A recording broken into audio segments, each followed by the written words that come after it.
முஸ்லிம்கள் ஒரு காலகட்டத்தில் உலகின் சரிபாதியை ஆண்ட சமுதாயமாக இருந்த காலகட்டத்தில் இந்த ஹிஜ்ரி ஆண்டுதான் உலகத்தினுடைய சரிபாதி நிலத்தில் நாள்காட்டியாக பயன்படுத்தப்பட்டு வந்ததை நாம் இந்த நேரத்தில் எண்ணி பார்க்க வேண்டும்.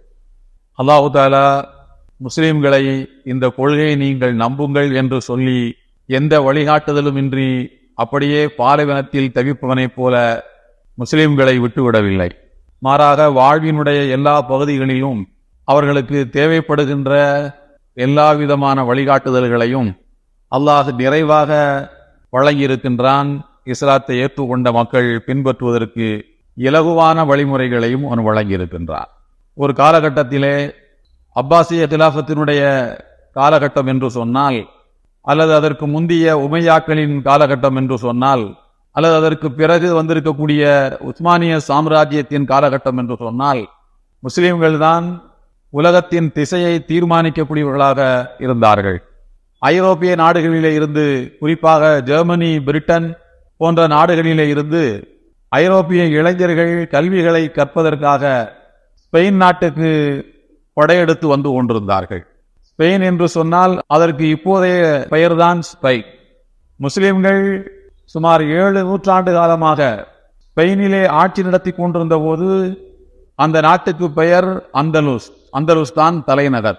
அங்கே கார்டோபா என்கிற ஒரு நகரம், அங்கே கார்டோபா யூனிவர்சிட்டி என்கிற ஒரு புகழ்மிக்க பல்கலைக்கழகம் இருந்து வந்தது. அங்கிருந்து நூற்றுக்கணக்கான அல்ல ஆயிரக்கணக்கான மார்க்க கல்வியை கற்ற அறிஞர் பெருமக்கள் வெளியாகி கொண்டிருந்தார்கள். அந்த கார்டோபா யூனிவர்சிட்டியிலே கல்வி கற்பதற்குத்தான் ஜெர்மனியிலே இருந்தும், இத்தாலியிலே இருந்தும், பிரிட்டனிலே இருந்தும் ஐரோப்பிய மாணவர்கள் அணி அணியாக வந்து செல்வதுண்டு. வரலாற்று ஆசிரியர்கள் ஒரு வினோதமான ஒரு செய்தியை பதிவு செய்கிறார்கள். என்னவென்றால், ஐரோப்பாவிலிருந்து அந்தலூஸ் என்கின்ற ஸ்பெயினுக்கு, முஸ்லிம் ஸ்பெயினுக்கு கல்விகளை கற்க வந்த ஐரோப்பிய மாணவர்கள் தங்களுடைய தாயகம் சென்றதற்கு பிறகு அங்கே போய் தன்னுடைய நண்பர்களிடத்திலே உரையாடுகின்ற போது அந்த உரையாடலில் அவர்கள் அரபு மொழி சொற்களை கலந்து உரையாடுவார்களாம். அப்படி அரபு மொழி சொற்களை அவர்கள் ஏன் கலந்து உரையாடுகிறார்கள் என்கிற கேள்விக்கு பதில் சொல்கிறார்கள். அப்படி அந்த உரையாடலில் அரபு மொழி சொற்களை கலக்கின்ற போது அவன் நாகரிகத்தை கற்றவன், உயர்ந்த கல்விபீடங்களுக்கு சென்று கல்வியை கற்று வந்தவன் என்பதை அவன் சொல்லாமல் தான் வாழுகிற சமுதாயத்துக்கு சொல்வதற்குத்தான் அப்படி தன்னுடைய ஆங்கில மொழி உரையாடல்களிலே அல்லது ஜெர்மானிய மொழி உரையாடல்களிலே அவன் அரபு மொழியை கலந்து பேசினான் என்று சொல்லுகிறார். ஒரு கட்டத்தில் சிறப்பு மிகு விசேஷ நாட்கள் வருகின்ற போது, குடும்பத்திலே ஏதாவது நிகழ்ச்சிகள் வருகின்ற போது அரபு மக்கள் அணிவதை போன்ற ஆடைகளையும் அணிந்து கொண்டு ஐரோப்பிய மாணவர்கள் தங்களுடைய நகரங்களிலே சுற்றி வந்தார்கள் என்றெல்லாம் வரலாற்றிலே எழுதுகின்றார்கள். இதற்கு பிறகு கிறிஸ்தவ மதத்தினுடைய தலைமை பீடத்தில் இருக்கக்கூடிய மத தலைவர்கள் எல்லாம் ஒன்று கூடி ஒரு தீர்மானத்தை எடுக்கின்றார்கள். இந்த தீர்மானத்திலே என்ன சொல்கிறார்கள் என்றால், நம்முடைய ஐரோப்பிய மாணவர்கள் அரபுக்களைப் போல முஸ்லிம்களைப் போல ஆடை அணிவார்களானால் தங்களுடைய உரையாடல்களிலே அரபு மொழி சொற்களை அவர்கள் கலப்பார்களானால் அவர்கள் பரலோகத்திலே இடமில்லை, அவர்கள் சொர்க்கத்துக்கு போக முடியாது என்று இந்த இளைஞர்களை எல்லாம் கண்டித்து ஒரு தீர்மானம் போட்டார்கள் என்பதும் வரலாறு. இத்தாலி நாட்டினுடைய தலைநகரத்தில் ஒரு மிகப்பெரிய மைதானத்திலே ஒரு கிறிஸ்தவ பாதிரி அங்கே வாழுகின்ற மக்களை எல்லாம் ஒன்று திரட்டி அவர் அந்த பேச்சிலே மக்களை, இளைஞர்களை கண்டித்து சொல்லுகின்றார். நமக்கென்று ஒரு கலாச்சாரம் இருக்க, பிறகு எதற்காக நீங்கள் அரபுகளைப் போல ஆடை அணிகிறீர்கள்? ஏன் அரபு சொற்களை கலந்து நீங்கள் உரையாடுகிறீர்கள் என்று கேட்டுவிட்டு சொல்கின்றார். எந்த அளவுக்கு நம்முடைய இளைஞர்கள் இன்றைக்கு நம்முடைய கலாச்சாரத்தை விட்டு விட்டார்கள் என்று சொன்னால், தான் விரும்புகின்ற ஒரு பெண்ணை, நான் உன்னை விரும்புகிறேன், நான் உன்னை காதலிக்கிறேன் என்று சொல்வதற்கு கூட அவன் அரபு சொற்களை பயன்படுத்துகிறான் என்று அவர் அதை ஒரு இழிவான நடத்தையை போல அந்த மக்கள் மத்தியிலே உரையாற்றுகின்ற போது சொல்லுகிறார். இந்த பெண்ணை நீ கவர விரும்பினால் அதற்கு நீ சாகசங்களை செய்யலாம், அவருடைய மனதிலே இடம் பிடிப்பதற்கு வேறு வழிகளை கையாளலாம். எதற்காக நீ அரபு மொழியிலே உரையாடி அவருடைய மனதிலே இடம் பிடிக்க வேண்டும் என்று நினைக்கின்றாய்? அப்படி நீ செய்வாயானால் உனக்கு பரலோகத்திலே இடம் கிடைக்காது என்று கிறிஸ்துவ மத தலைவர்கள் எல்லாம் எரிச்சலடைந்து அறிக்கை விட்டிருந்தார்கள் என்பதும் வரலாற்றிலே நாம் பார்க்கிறோம். அன்புக்குரியவர்களே, இன்றைக்கு அந்த காட்சி அப்படியே மனக்கண் முன்னாலே ஓட்டி அப்படி தலைகீழாக அதை புரட்டி பாருங்கள். இந்தியாவிலே வாழுகின்ற முஸ்லிம்கள் என்றில்லை, நாங்கள் இஸ்லாமிய அரசைத்தான் நடத்துவதற்கு முயற்சிக்கின்றோம் என்று சொல்லுகின்ற அரபு நாடுகளிலும் இன்ன பிற நாடுகளிலும் வாழுகின்ற இளைஞர்கள் கூட்டம் கூட்டமாக அணி அணியாக கல்வி கற்பதற்கு எங்கே செல்கிறார்கள்? ஐரோப்பிய நாடுகளுக்கு செல்கிறார்கள், அமெரிக்காவுக்கு செல்கிறார்கள். அங்கே சென்று அவர்கள் ஹிப்பீஸை போல முடிகளை வளர்த்துக் கொள்ளுகிறார்கள். வெளியிலே அரபு நாட்டு மக்கள் போடுவதை போன்ற சிவப்பு துண்டுதான் தலையிலே போட்டிருக்கின்றார்கள்.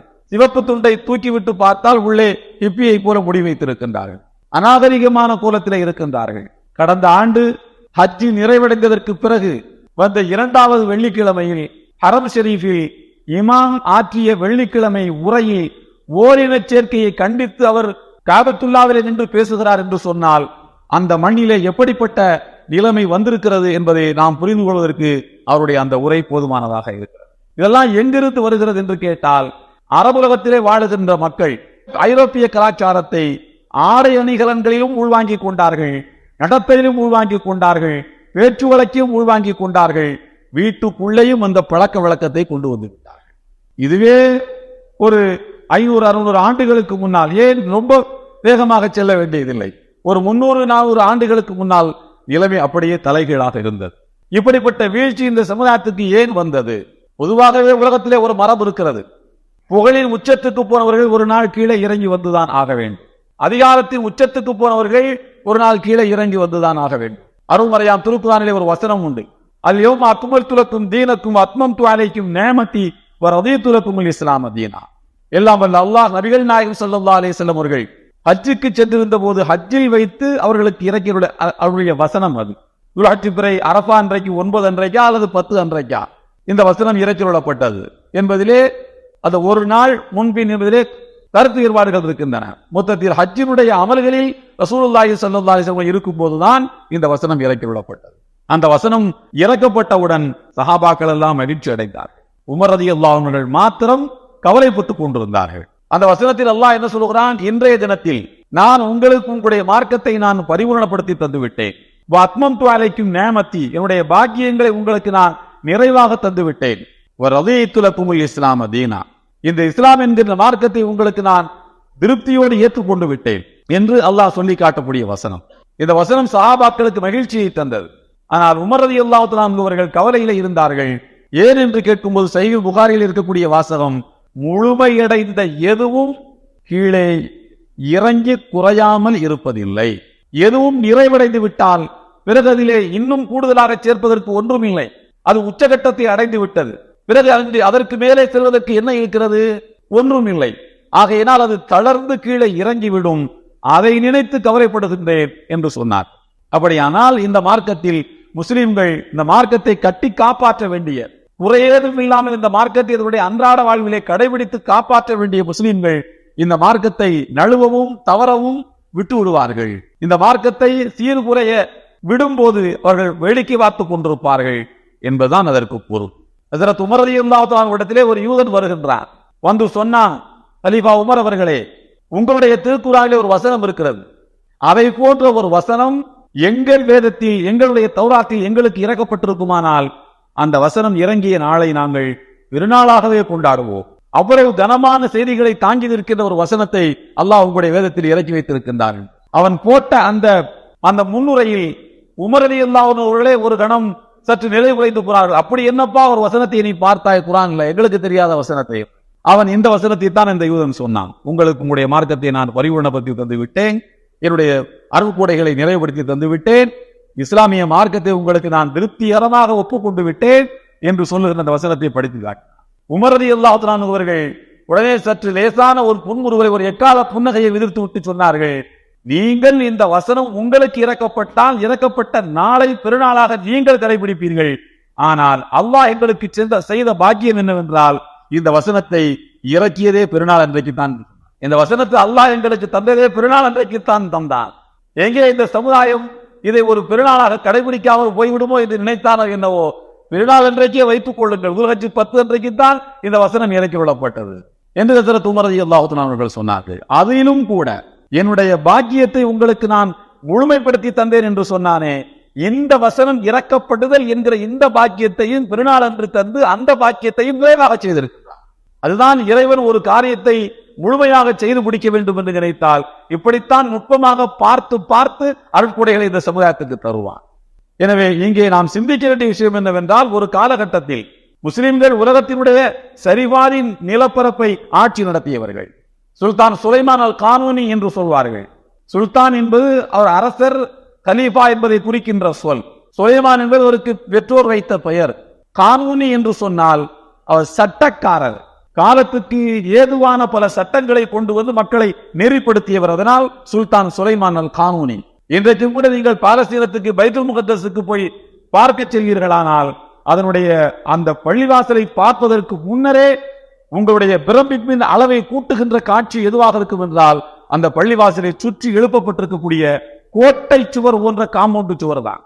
அதை அப்படி நிமிர்ந்து தான் நீங்கள் பார்க்க வேண்டும். நிமிர்ந்து தான் ஒரு லைன் ஸ்டோனை வைத்து அப்படி கட்டியிருப்பார்கள். இன்னும் நிலை குலையாமல் உதிராமல் அப்படியே இருக்கும். அந்த கோட்டை சுவரை எழுப்பியவர் சுல்தான் சுலைமான் அல் கானூனி. அந்த பகுதியில இருந்து இஸ்லாத்தை எதிர்க்கக்கூடிய அத்தனை பேரையும் இந்த புனித மண்ணில இருந்து வெளியேற்றிய தீரர் சுல்தான் சுலைமான் அல் கானூனி. போர்க்கலைகளை கற்றவர்.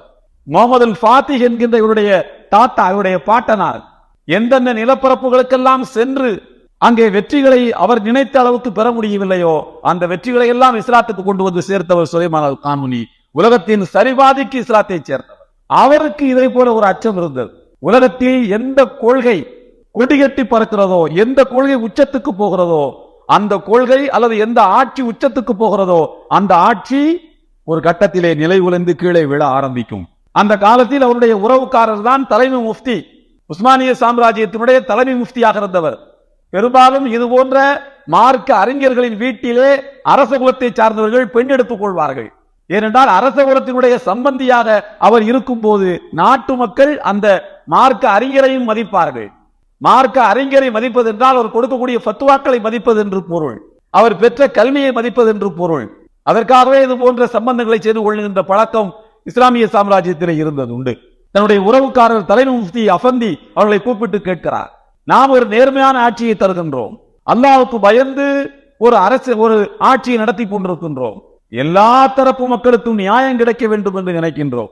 ஆனால் நிச்சயமாக எனக்கு தெரியும், வரலாற்றை கற்றவன் என்ற முறையில் தெரியும், இஸ்லாமிய வரலாற்றை கற்றவன் என்ற முறையில் எனக்கு தெரியும், புயர் வரலாறுகளை அறிந்தவன் என்ற முறையில் எனக்கு தெரியும், எவ்வளவு நேர்மையாக ஆட்சி நடத்தினாலும் எவ்வளவு உச்சத்துக்கு போனாலும் அந்த சாம்ராஜ்யம் ஒரு கட்டத்திலே சரிந்து விழும். இது யதார்த்தம். இந்த யதார்த்தத்திலே இருந்து நானும் தப்பிக்க முடியாது, நம்முடைய அரசும் தப்பிக்க முடியாது. ஆனால் எனக்கு என்ன பயம் என்று சொன்னால், எப்போது என்று தெரிந்து கொண்டால் அதை நாம் தடுத்து நிறுத்தவோ ஏறாவிட்டால் அதை தள்ளி போடவோ முயற்சிக்கலாம். ஒரு அரசு வீழ போகிறது, சரிய போகிறது என்பதற்கான அடையாளம் என்ன என்று கேட்கும்போது அஃபந்தி சொல்லி அனுப்புகின்றார். அந்த கடிதத்தை பார்த்துவிட்டு, ராஜா கொடுத்து அனுப்பிய கடிதத்தை பார்த்துவிட்டு சொல்கின்றார், இந்த மாதிரி கேள்விக்கு எனக்கு எந்த சம்பந்தம் இல்லை, இதுக்கு எனக்கு எந்த சம்பந்தம் கிடையாது, மார்க்க சம்பந்தம் வழக்கத்தை கேளுங்க என்று சொல்லி அனுப்புகின்றார். உடனே அவர் கோபித்துக் கொண்டார், நான் எவ்வளவு கவலையோடு இந்த கேள்வியை கேட்கிறேன், உலகத்தின் சரிபாதி நிலத்துக்கு கொண்டு போய் இஸ்லாத்தை சேர்த்து விட்டோம், ஒரே ஒரு அரசு உலகத்தின் சரிபாதி நிலப்பரப்பை ஆளுகிறது என்று சொன்னால் வரலாற்றில் இதற்கு முன்னர் யாரும் அப்படி இருந்தது கிடையாது. இதற்கு இணையாக சுலைமான் நபியையும் இதற்கு இணையாக துல்கர்னைன் மன்னரையும் தான் வரலாற்றிலே பார்க்க முடியும். அப்படி திருக்குரானிலே சொல்லப்பட்டிருக்கக்கூடிய அந்த மன்னர்களுக்கு பிறகு ஒருவர் ஒரு நீண்ட காலத்துக்கு பிறகு இப்படிப்பட்ட ஒரு அதிகாரத்துக்கு வந்திருக்கின்றார் என்று சொன்னால் இது சரிந்து விழுந்து விடக்கூடாது என்கிற கவலையில் கேட்கிறேன், நீங்கள் பொறுப்பு இல்லாமல் பதில் சொல்லுகிறீர்களே என்று சொல்லிவிட்டு கோபப்பட்டு கொண்டு அவரே வாகனத்தை எடுத்துக்கொண்டு வந்து விட்டார். இந்த கேள்விக்கு நீங்கள் எனக்கு பதில் சொல்லித்தான் ஆக வேண்டும் என்று அவரை வரவேற்று தலைமை முஃப்தி உட்கார வைத்து விட்டு சொன்னார், மக்கள் பொறுப்பற்றவர்களாக மாறும்போது, மக்கள் தன்னுடைய பொறுப்பை தட்டி கழிக்கும் போது, யாருக்கு என்ன நடந்தால் எனக்கென்ன என்கிற சுயநலம் மக்களிடத்திலே மேலோங்கும் போது அந்த அரசு வீழ தொடங்குவதற்கான தொடக்க புள்ளி. இதை நீங்கள் புரிந்து கொள்ளத்தான் பொறுப்பில்லாதது போல் நடித்து ஒரு பதிலை சொன்னேன், எனக்கும் அந்த பொறுப்புண்டு, உங்களை வரவைத்து இந்த பதிலை நான் சொல்ல வேண்டும், அதற்கு வர சொன்னேன், அதற்கு தான் பொறுப்பு இல்லாமல் எனக்கு என்ன அப்படின்னு பதில் சொன்னது காரணம் அதுதான் என்று சொன்னார். அன்புக்குரியவர்களே, அப்படி கொடிகட்டி பறந்த சாம்ராஜ்யம் நம்முடையது, அப்படி உலகத்தையே வழிநடத்தியவர்கள் நாம். இன்றைக்கு ஒரு நிமிடம் யோசித்து பாருங்கள், ஒரு நிமிடம் யோசித்து பாருங்கள், பாலஸ்தீனத்திலே மக்கள் அடி வாங்குகிறார்கள், நித்தம் நித்தம் உயிருக்கு போராடி கொண்டிருக்கிறார்கள், அடுத்த வேளை உணவுக்கு அவர்களுக்கு உத்தரவாதம் கிடையாது.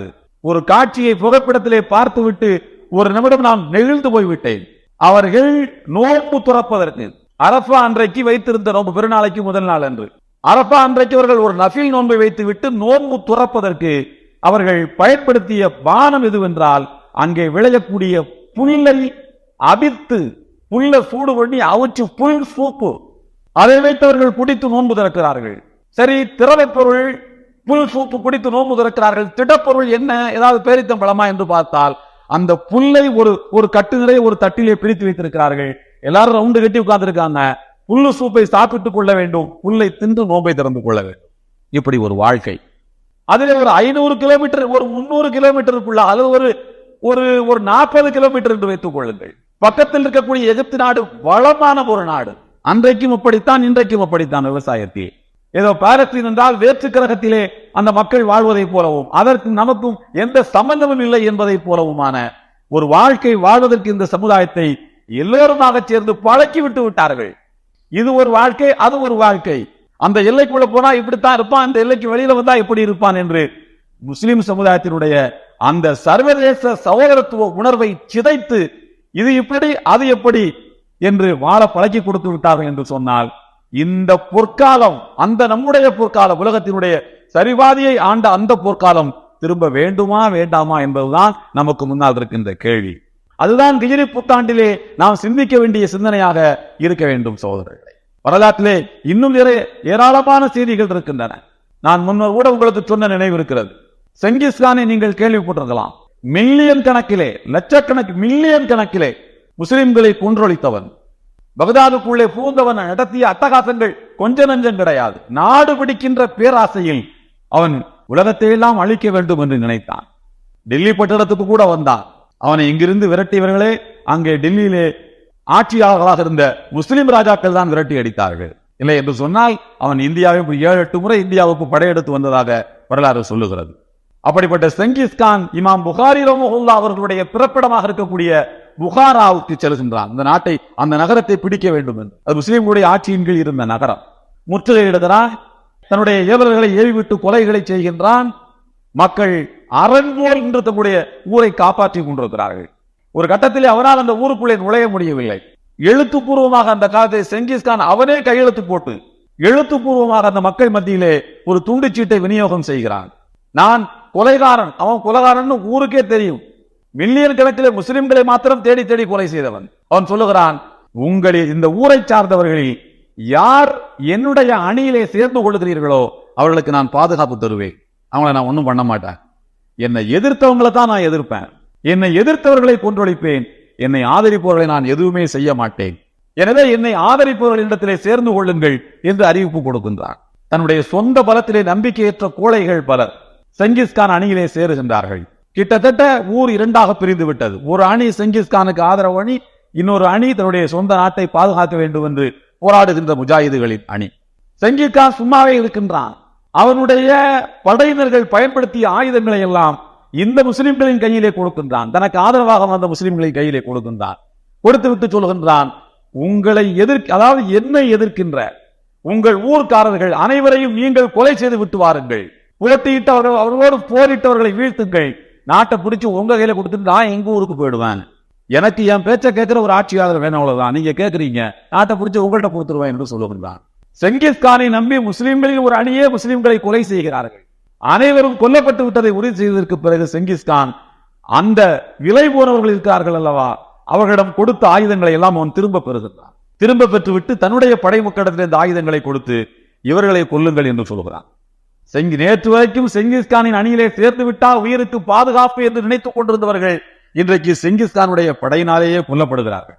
அனைவரும் கொல்லப்பட்டதற்கு பிறகு நாடு என்னுடையது என்று சொல்லிவிட்டு செங்கிஸ்கான் சொன்ன ஒரு புகழ்மிக்க ஒரு பொன்மொழி, செங்கிஸ்கானுடைய பொன்மொழிகளிலே அதுவும் ஒன்று.